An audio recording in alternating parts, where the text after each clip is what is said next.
This is the second tutorial using Civil 3D 2015, creating a surface.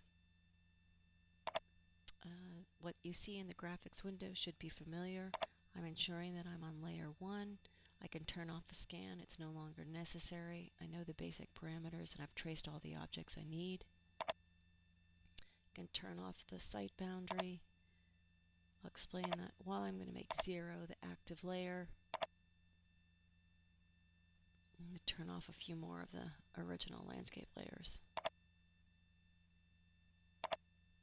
Alright, fair enough, because all I want to see right now is just the contour. Hit save.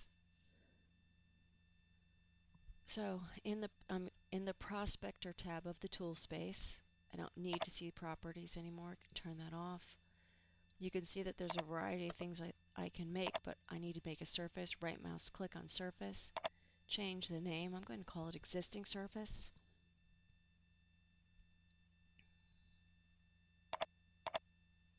Change the display to 1 to 5. Contours. Once it's been made, I'd like to see 1 foot and 5 foot interval contours. I really don't need to select or change the render materials. By default, it's fine with me. Hit OK. Once that happens, a plus sign appears next to the surface thing. So save, expand the plus sign, and notice that you'll see a surface called existing surface.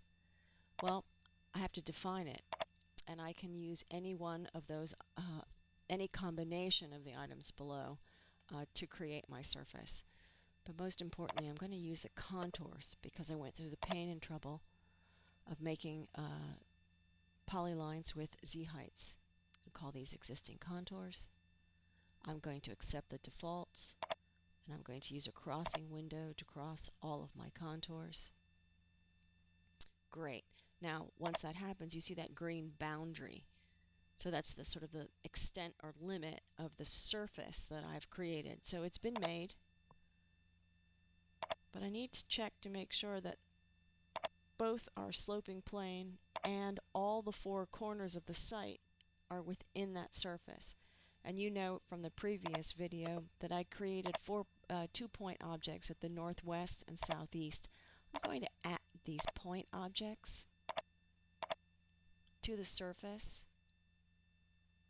And now you notice once it's made the surface, and now the site boundary is completely within the boundaries of our surface, the green boundary of the surface. That's what we want. Now I'm going to add an outline, which is going to be the site boundary that we drafted in AutoCAD. And I'm going to keep the type as outer, go OK. And now select that AutoCAD object. There you are. So my surface is now perfectly trimmed to the perimeter of my site boundary.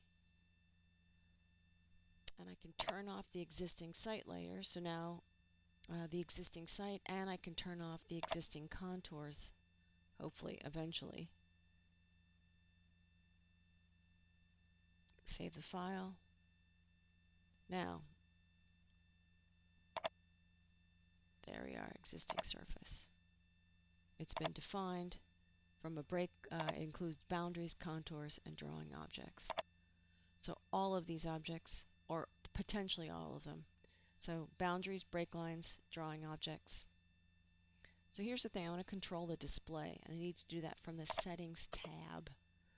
Or I can right mouse click and edit the surface.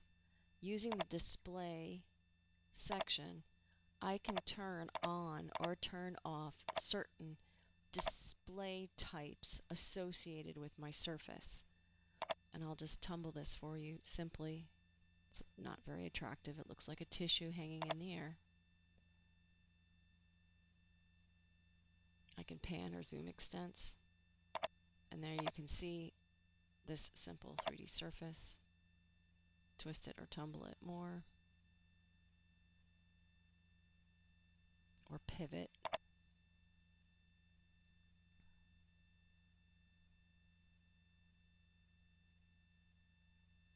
I can render this so that you can see that it is a surface. Here comes the render. Again, sort of a amorphous green. gray, excuse me, or I can shade it, and that might be more. You can see the edges of the triangulated irregular network. You know it's a surface. It separates light, and it can separates space, and it can receive light. I've saved it, and I can then turn it back to a 2D wireframe view. Save it again. Return to a plan view using plan command, looking at it in the world. And there you can see our surface and the anticipated slope. Change the surface style. Turn on the major and minor contours. You can see by their layer designation that they're gray. Turn off points and triangles, apply it, and here we are back to the contours. Quite similar to our original contours from from AutoCAD. And there's the name of our surface. This tutorial is almost complete.